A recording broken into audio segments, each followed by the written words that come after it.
Today I'm going to show you how to perform Saab 9.3 mirror cover removal without breaking it. I will also show you how to remove the actuator motor that moves the glass and the main black cover in case you want to recondition it or you've had it smashed in a car park. In true Blue Peter fashion, here's one that I prepared earlier. What I'm going to do is show you how to put it back together so that you can understand how to take it apart. And at the end of this video I'm going to include a bonus tip about wind noise that I think you might appreciate. So stick around for that.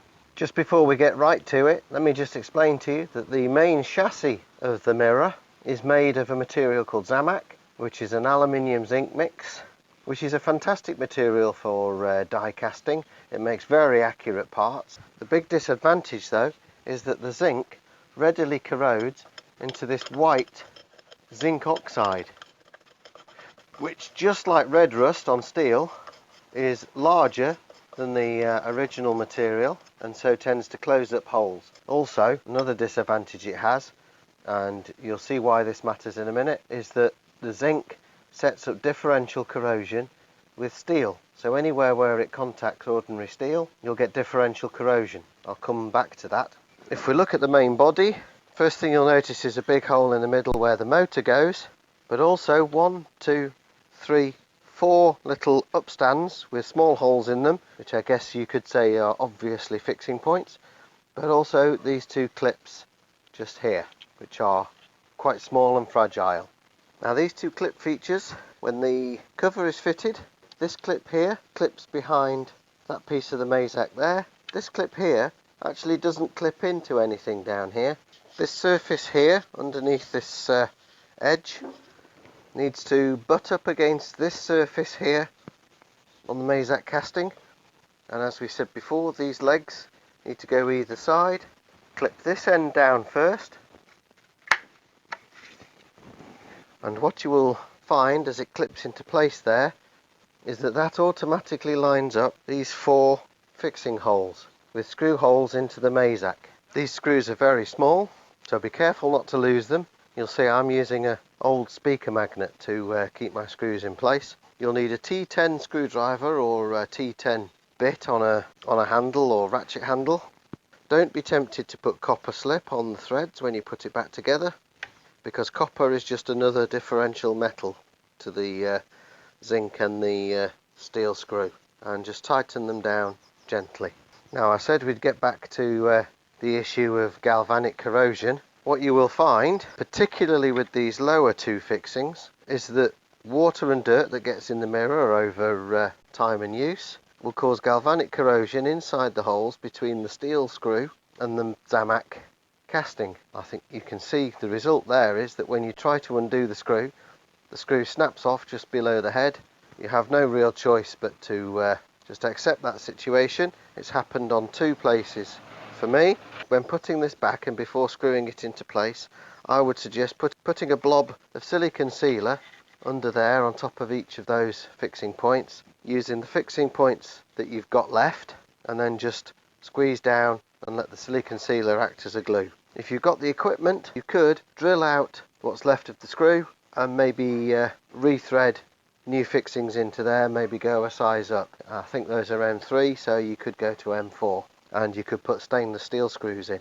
And before doing anything else, make sure that you've got the wires threaded into the cavity of the mirror.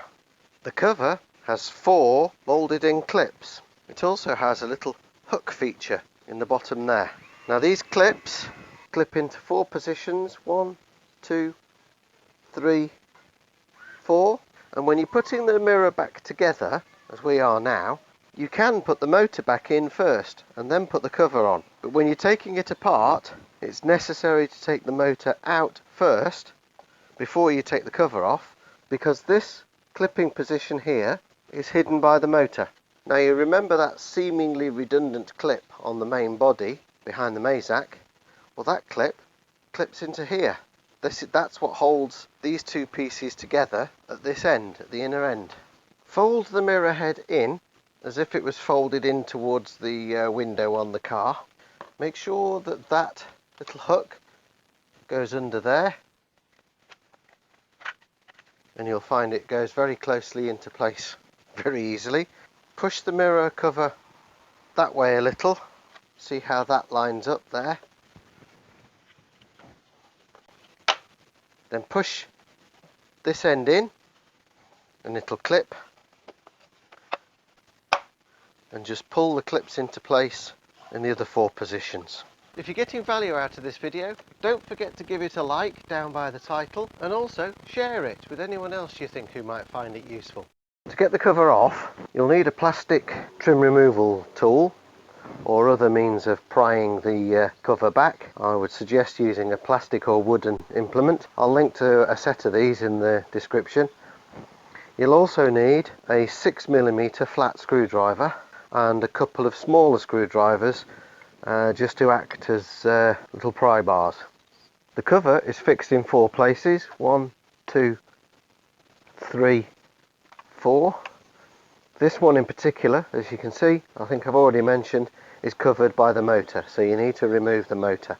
Starting at this fixing, the one covered by the motor, with your 6mm flat screwdriver, place it in between the 2 fixing legs and turn it so that you separate the 2 legs each side, and at the same time put your pry tool in there between the 2 covers. Keep that separated and gently push it down. Now use one of your smaller screwdrivers to keep the cover separated. Now move on to the next fixing and perform the same trick, and again put another screwdriver in there to keep it separated. It's a good idea, by the way, to hold the wing in a vise or a table like this, or you could do this on the car. No need to actually remove the mirror from the car to do this. And now move on to this fixing here, and you'll find once you've got that 3rd one free, you should be able to take your other screwdrivers out and then simply separate out the 4th one in the bottom corner there. If you've got this on the car, then of course you can access this easily, but otherwise take it out of your vise or whatever's holding it, separate it out at this end, and then at this end use your 6mm screwdriver, push it out, separate the 2 clips. Just in case you're wondering, I can actually tell you that these mirrors were originally made in Germany. They were made by a company called Magna. I actually have spent a short while working for Magna, and I have also dealt with mirrors as a component, and dealt with Magna in southern Germany on behalf of JLR. The glass motor fits over these 3 bosses and also screws into them using these bright steel screws, for which you will need a Posi number 2 screwdriver. The brown and black lead here are for the mirror heater. This is the motor connector. It goes in the 2 chamfered corners towards the glass side, and it clips into place with these 2 clips.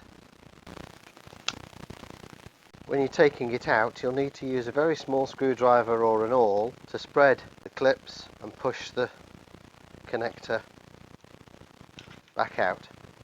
Making sure not to trap these wires, this hole in the back of the motor goes over the big boss. Position that first and then swing the motor down until it fits to the bosses. Then put your screws into place. Now don't just wind them in willy-nilly. Push them into place with your screwdriver. Wind your screwdriver back in the undo direction until you hear the 2 ends of the thread click over each other, like that. Then you can wind in, and it should wind in very easily.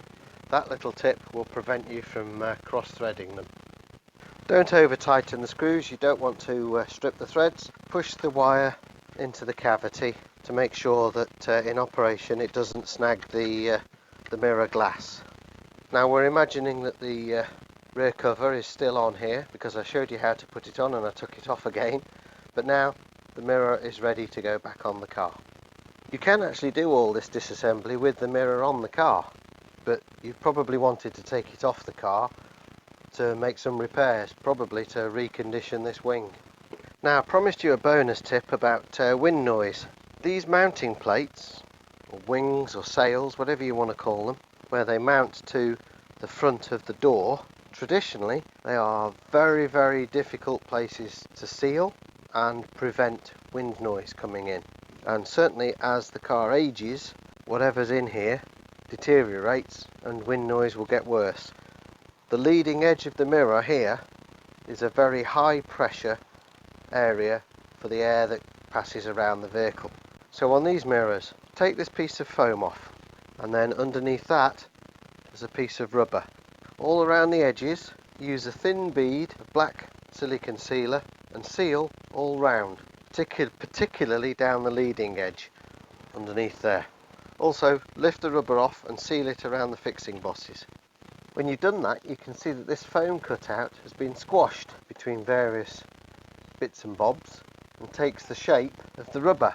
But again, eventually it deteriorates, and I hope you can see that there are gaps in here. The shapes are not exact.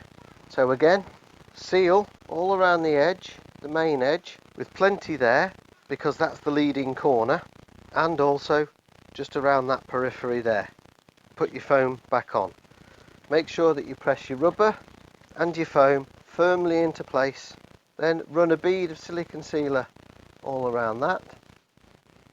Doesn't need to be much, a 3mm thick bead will do fine, and then fit the mirror back onto the car, and that should give you a reduction in wind noise. It certainly worked well for me on both my mirrors. Under the wing here, there's actually a little plastic cover on there. On this particular mirror, been silicone sealed on because I happen to know that the clips that hold it in have been broken. But if you prise it up at this end, it should come out easily and hopefully not break the clips. But you can always do like the previous owner did on this and silicone it back in. So now you know how to get this mirror apart completely, which means you can then either recondition the mirror, particularly the wing, because they rust quite easily, and I'll do another video showing a complete restoration. If you got value out of this video, give it a like down by the title. Consider subscribing so you can learn more about looking after your car and making repairs, and I'll see you next time.